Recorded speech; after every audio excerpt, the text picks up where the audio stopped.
Shalom, salam sejahtera bagi kita semua. Kita bertemu lagi pada saat ini. Kiranya Bapak Ibu Saudara dalam keadaan yang sehat, berbahagia, dan penuh dengan sukacita. Mari kita berdoa. Kami bersyukur kepada Tuhan atas kemurahan kasih-Mu, memberikan hari ini untuk kami nikmati, dan juga akan membaca Alkitab, merenungkan firman-Mu. Biar Tuhan tolong setiap kami, Roh Kudus menuntun dengan hikmat-Mu, sehingga kami boleh mengerti firman Tuhan, jadi berkat untuk kami. Pakailah hamba-Mu untuk menjadi pemberita firman Tuhan. Dalam nama Yesus kami berdoa. Amin. Nah, kita akan membaca dari Alkitab dalam kitab Kejadian 48 ayat 1 sampai 22. Judul, Yakub memberkati Manasye dan Efraim. Sesudah itu ada orang mengatakan kepada Yusuf, "Ayahmu sakit." Lalu dibawanyalah kedua anaknya, Manasye dan Efraim. Ketika diberitahukan kepada Yakub, "Telah datang anakmu Yusuf kepadamu," maka Israel mengumpulkan segenap kekuatannya, dan duduklah ia di tempat tidurnya. Berkatalah Yakub kepada Yusuf, "Allah yang Maha Kuasa telah menampakkan diri kepadaku di Luz, di tanah Kanaan, dan memberkati aku, serta berfirman kepadaku, 'Akulah yang membuat engkau beranak cucu, dan aku akan membuat engkau bertambah banyak, dan menjadi sekumpulan bangsa-bangsa. Aku akan memberikan negeri ini kepada keturunanmu untuk menjadi miliknya sampai selama-lamanya.' Maka sekarang kedua anakmu yang lahir bagimu di tanah Mesir, sebelum aku datang kepadamu ke Mesir, akulah yang empunya mereka. Akulah yang akan empunya Efraim dan Manasye, sama seperti Ruben dan Simeon. Dan keturunanmu yang kau peroleh sesudah mereka, engkaulah yang empunya. Tetapi dalam pembagian warisan, nama mereka akan disebutkan berdasarkan nama kedua saudaranya itu. Kalau aku pada waktu perjalananku dari Padan, aku kematian Rahel di tanah Kanaan di jalan, ketika kami berapa jauh lagi dari Efrata, dan aku menguburkannya di sana, di sisi jalan ke Efrata, yaitu Betlehem. Ketika Israel melihat anak-anak Yusuf itu, bertanyalah ia, "Siapakah ini?" Jawab Yusuf kepada ayahnya, "Inilah anak-anakku yang telah diberikan Allah kepadaku di sini." Maka kata Yusuf, "Dekatkanlah mereka kepadaku, supaya ku berkati mereka." Adapun mata Israel telah kabur karena tuanya, jadi ia tidak dapat lagi melihat. Kemudian Yusuf mendekatkan mereka kepada ayahnya, dan mereka dicium serta didekap oleh ayahnya. Lalu berkatalah Israel kepada Yusuf, "Tidak kusangka-sangka bahwa aku akan melihat mukamu lagi, tetapi sekarang Allah bahkan memberi aku melihat keturunanmu." Lalu Yusuf menarik mereka dari antara lutut ayahnya, dan ia sujud dengan mukanya sampai ke tanah. Setelah itu Yusuf memegang mereka keduanya, dengan tangan kanan dipegangnya Efraim, yaitu di sebelah kiri Israel, dan dengan tangan kiri Manasye, yaitu di sebelah tangan Israel, di sebelah kanan Israel. Lalu didekatkannyalah mereka kepadanya. Tetapi Israel mengulurkan tangan kanannya dan meletakkannya di atas kepala Efraim, walaupun ia yang bungsu, dan tangan kirinya di atas kepala Manasye. Jadi tangannya bersilang, walaupun Manasye yang sulung. Sesudah itu diberkatinyalah Yusuf, katanya, "Nenekku dan ayahku Abraham dan Ishak telah hidup di hadapan Allah. Allah itu sebagai Allah yang telah menjadi gembalaku selama hidupku sampai sekarang, dan sebagai malaikat yang telah melepaskan aku dari segala bahaya. Dialah kiranya yang memberkati orang-orang muda ini, sehingga namaku serta nama nenek dan bapakku Abraham dan Ishak termasyur oleh karena mereka, dan sehingga mereka bertambah-tambah menjadi jumlah yang besar di bumi. Ketika Yusuf melihat bahwa ayahnya meletakkan tangan kanannya di atas kepala Efraim, hal itu dipandangnya tidak baik. Lalu dipegangnya tangan ayahnya untuk memindahkannya dari atas kepala Efraim ke atas kepala Manasye. Katanya kepada ayahnya, "Janganlah demikian, ayahku, sebab inilah yang sulung. Letakkanlah tangan kananmu ke atas kepalanya." Tetapi ayahnya menolak, katanya, "Aku tahu, anakku, aku tahu. Ia juga akan menjadi suatu bangsa, dan ia juga akan menjadi besar kuasanya. Walaupun begitu, adiknya akan lebih besar kuasanya daripadanya, dan keturunan adiknya itu akan menjadi sejumlah besar bangsa-bangsa. Lalu diberkatinyalah mereka pada waktu itu, katanya, dengan menyebutkan namamu lah orang Israel akan memberkati demikian. Allah kiranya membuat engkau seperti Efraim dan seperti Manasye." Demikianlah didahulukannya Efraim daripada Manasye. Kemudian berkatalah Israel kepada Yusuf, "Tidak lama lagi aku akan mati, tetapi Allah akan menyertai kamu dan membawa kamu kembali ke negeri nenek moyangmu. Dan sekarang aku memberikan kepadamu sebagai kelebihanmu daripada saudara-saudaramu suatu punggung gunung yang kurebut dengan pedang, dan panahku dari tangan orang Amori."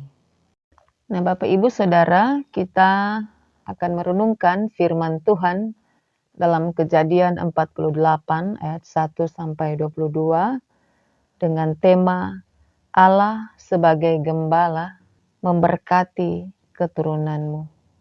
Pasal ini menggambarkan suatu momen yang sangat indah dan juga penuh makna, yaitu pertemuan Yakub yang sudah tua dengan kedua cucunya Efraim dan Manasye, anak-anak Yusuf di tanah Mesir.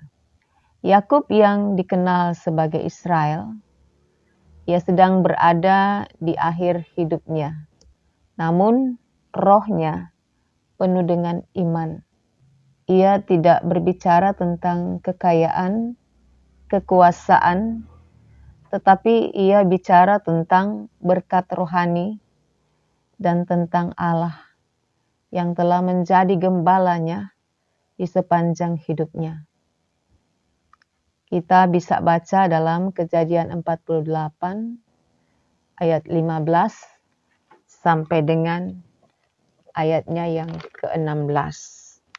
"Nenekku dan ayahku Abraham dan Ishak telah hidup di hadapan Allah. Allah itu sebagai gembala yang telah menjadi gembalaku selama hidupku sampai sekarang. Dan sebagai malaikat yang telah melepaskan aku dari segala bahaya, dialah kiranya yang memberkati orang-orang muda ini, sehingga namaku serta nama nenek dan bapakku Abraham dan Ishak termasyur oleh karena mereka, dan sehingga mereka bertambah-tambah menjadi jumlah yang besar di bumi." Firman Tuhan dalam dua ayat ini menunjukkan pengakuan pribadi yang sangat mendalam. Yakub tahu bahwa kehidupannya penuh dengan jatuh bangun. Ia pernah menipu dan ditipu, melarikan diri sebagai penggembala, bahkan mengalami banyak kesedihan karena dikira Yusuf telah mati. Namun di balik semua pengalaman hidupnya, ia menegaskan bahwa Allah tidak pernah meninggalkannya. Allah dipandang sebagai gembala. Ia sadar bahwa ada tangan gembala yang menuntun melindungi dengan kasih. Maka Yakub juga memahami bahwa berkat itu datang bukan dari manusia, tetapi dari Allah. Masa depan bukan datang dari manusia, tapi sekali lagi dari Allah. Maka Yakub tidak hanya mendoakan Yusuf, tetapi juga generasi setelah itu, yaitu Efraim dan Manasya, agar supaya keturunannya hidup di dalam tuntunan Tuhan. Nah, ketika Yakub hendak memberkati Efraim dan Manasya, Yusuf merasa heran karena Yakub menyilangkan tangannya. Tangan kanannya di atas kepala Efraim yang lebih muda atau yang bungsu, sementara tangan kirinya di atas kepala Manasya, anak yang sulung. Maka Yakub berkata dalam ayat 19, "Aku tahu anakku, aku tahu." Ketika Yakub ditegur oleh Yusuf. Karena dalam budaya atau yang biasa terjadi, anak yang sulung mendapat berkat yang utama. Seharusnya tangan kanan Yakub berada di atas kepala Manasya dan tangan kiri di atas kepala Efraim. Tetapi tidak yang diperbuat oleh Yakub. Justru dia memberkati Efraim, memberikan berkat kesulungan. Nah, Yakub tahu bahwa kematian dirinya bukan akhir dari rencana Allah. Dia tahu bahwa janji Allah akan terus berjalan dan umat Israel akan dibawa ke tanah perjanjian. Kita melihat di sini iman dari Yakub. Itu menembus generasi ke generasi. Ia yakin bahwa Allah yang disebutnya gembala baginya akan juga menjadi gembala bagi keturunannya kemudian. Artinya bahwa berkat Allah tidak berhenti ketika ia berhenti bernafas atau mengalami kematian. Tapi berkat akan mengalir kepada anak-anak dan cucunya. Dan karena itu di ayat 15 dan 16 Yakub mengingatkan kembali kepada Yusuf tentang warisan iman. Tentang Allah yang dia percayai, yang telah menuntun perjalanan hidupnya selama itu. Allah yang sama juga akan memberkati Yusuf dan keturunannya. Allah yang menjadi gembala bagi Yakub adalah Allah yang sama, yang memeliharanya di masa mudanya sampai kepada Allah menopang di masa tuanya.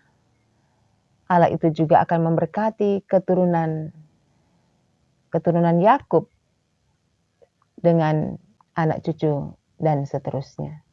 Sehingga di sini kita melihat bahwa bagi orang-orang yang mengasihi Tuhan Allah, tidak perlu takut akan masa depan anak-anaknya. Demikian yang diyakini oleh Yakub. Bahwa Tuhan yang menjadi gembala akan juga memberkati keturunannya ke depan walaupun dia akan mati. Allah yang menjadi gembalaku selama hidupku sampai sekarang, kiranya memberkati keturunanku sampai selama-lamanya. Nah, Bapak Ibu yang dikasihi Tuhan, pesan firman ini yang paling utama adalah meninggalkan warisan iman. Untuk meninggalkan warisan iman, orang tua harus hidup beriman kepada Allah dengan sungguh-sungguh, taat dan setia kepada Allah. Sehingga ketika orang tua akan meninggalkan dunia ini melalui kematian, dia yakin benar bahwa kematiannya tidak menghentikan rencana Allah dalam dirinya yang beriman, tapi akan dilanjutkan oleh Tuhan kepada keturunannya. Maka sebelum Yakub meninggal, dia memastikan bahwa berkat yang Allah telah berikan kepadanya dan janji kepada keturunannya, itu juga dia lepaskan berkat kepada anak-anaknya dan juga cucu-cucunya, keturunannya. Ia sadar bahwa di tangan gembalanya yaitu Allah, Allah akan menuntun keturunannya sama dengan apa yang ia telah nikmati dan alami. Karena Allah itu setia dan dia paling tahu yang terbaik bagi umat yang mengasihinya. Maka orang tua yang beriman, dia tidak menjadi orang tua yang egois, tetapi juga dia akan memikirkan dan berdoa bagi keturunannya. Sehingga berkat tidak terhenti pada satu generasi saja, tetapi akan berlanjut bagi generasi berikutnya yang hidup di dalam iman. Nah, ketika kita berpikir dan sepertinya lebih tahu apa yang akan terjadi buat anak-anak diwakili oleh Yusuf, maka ketika Yakub menyilangkan tangannya, di sini kita pun diberitahu bahwa Allah berdaulat menetapkan siapa yang diberkatinya dan bagaimana dia memberkati setiap keturunan kita. Allah punya rencananya menurut kehendaknya. Tapi setiap anak-anak dari orang tua yang beriman pasti menerima berkat Allah dan janji pemeliharaan terjadi.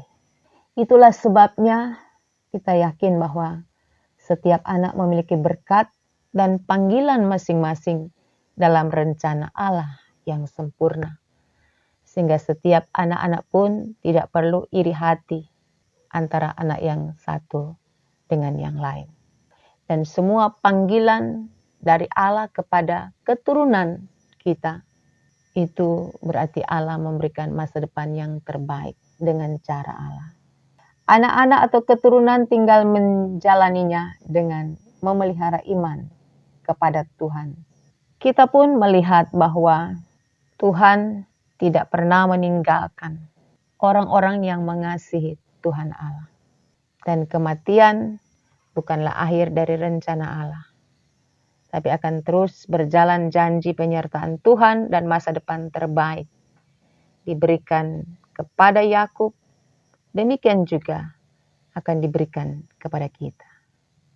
Jadi, selaku orang tua selama hidup tentu akan mengalami jatuh bangun, jatuh dalam dosa, bangkit, hidup dalam ketaatan, berpegang teguh pada firman Allah, terus belajar, diproses dan mau diproses oleh Tuhan dan mau tunduk pada proses Tuhan.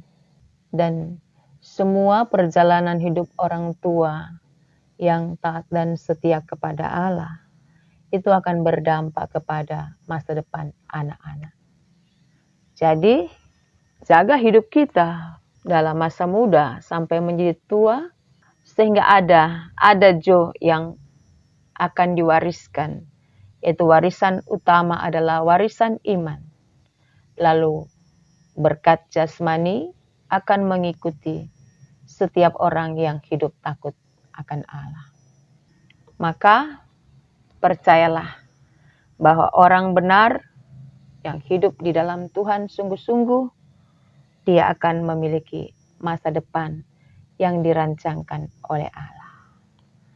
Sehingga kita tidak perlu khawatir, takut dan cemas sebagai orang tua beriman, tapi juga sebagai anak-anak yang beriman, yang menerima warisan iman dari orang tua yang beriman. Karena Tuhan sudah menyiapkannya sesuai dengan rencana indahnya. Tuhan Yesus memberkati kita semua. Amin. Mari kita berdoa. Kami bersyukur atas firman Tuhan yang boleh didengar. Tuhan, mampukan kami jadi pelaku firman. Biar kami semua hidup sebagai orang beriman dan mengakui Tuhan Gembala yang baik, tidak pernah meninggalkan orang yang hidup takut akan Tuhan. Warisan iman kami terima dan masa depan selalu Engkau sediakan. Tuntunlah kami dalam perjalanan hidup kami kini dan nanti, sehingga kami memastikan bahwa kami ada di dalam tuntunan Gembala yang baik. Terpuji namamu Tuhan, dalam nama Yesus kami berdoa. Amin.